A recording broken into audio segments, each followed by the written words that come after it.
أهلا وسهلا فيكم متابعين ومحبين مطبخ أم آلاء مجود. بتمنى تكونوا بصحة وعافية ورضا من رب العباد.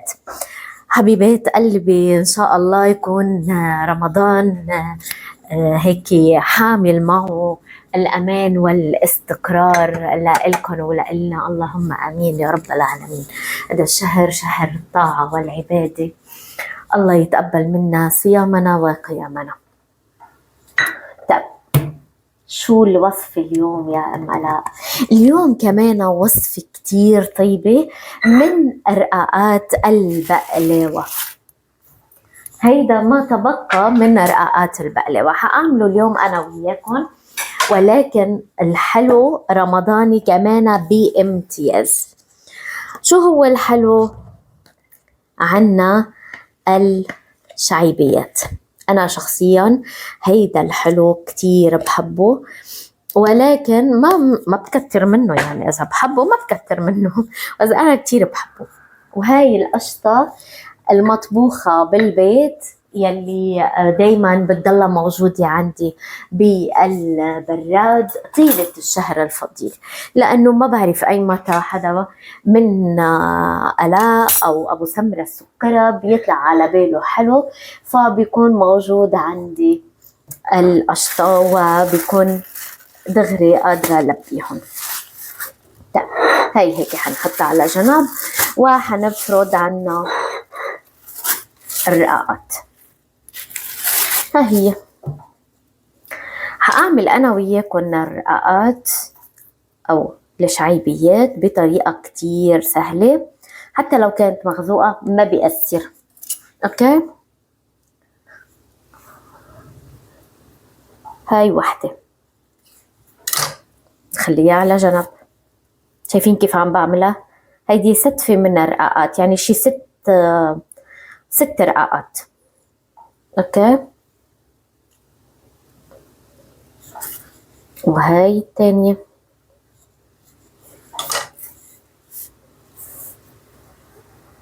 بسم الله.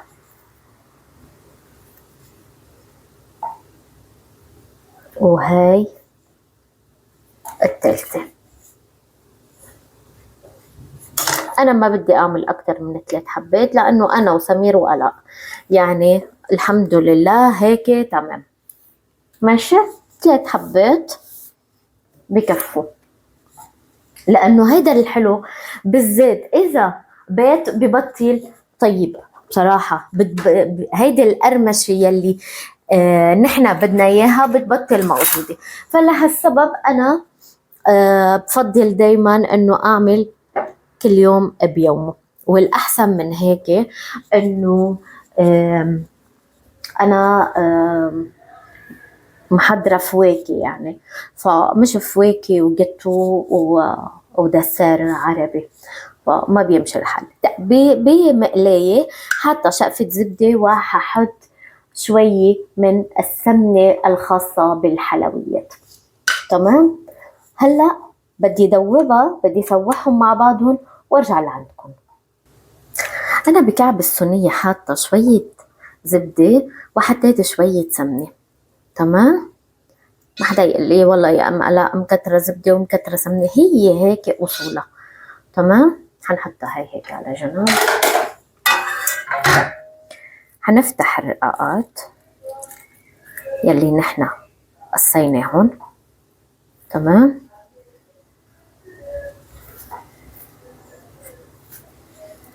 نغطسها بالسمنة والزبدة للرقاقات، ما تكتروا لأنه كل رقاقة بتبس على التانية. أوكي،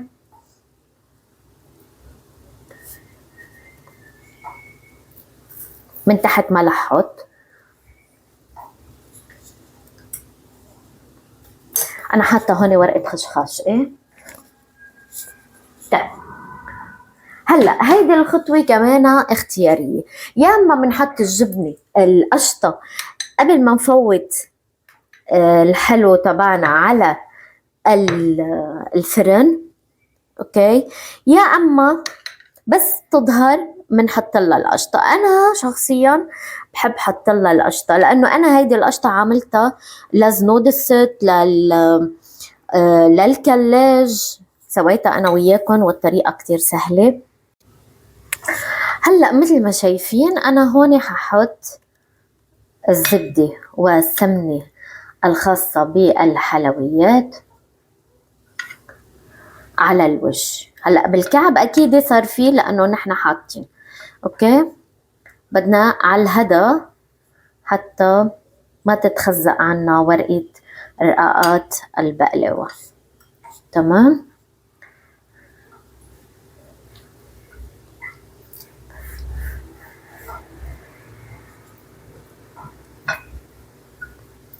طيب.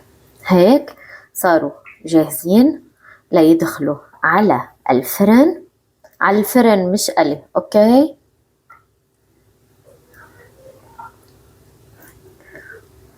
تمام. هيك صارت جاهزة لتدخل على الفرن وتتحمر وتتأمر. هيدول الفريز يلي أبو سمرة السكرة جاب لها إياهم للولو بعد ما قررت شو بدها تعمل فيهم. تغطسهم بالشوكولات، تحط معهم قشطة أو كريمة، ما بعرف ليكم ما شاء الله الحبة بتشهي. هلأ انطرونا لنشوف نتيجة الحلو الرمضاني يلي عملناه سوا، وهو الشعيبيات. الشعيبيات بالقشطة البيتية المطبوخة صارت جاهزة. ظهرناها من الفرن وزيناها بزهر الليمون وأكيد الفستق الحلبي. وأكيد من بعد ما نظهرها من الفرن بنحط عليها شوية قطر، هي وسخنة. القطر لازم يكون بارد. تمام. هلأ حلو الرمضاني لشعيبيات وعلى طريقة أم آلاء مجود صار جاهز. بتمنى يعجبكم، وألف صحة وعافية، صيام مقبول وإفطار شهي.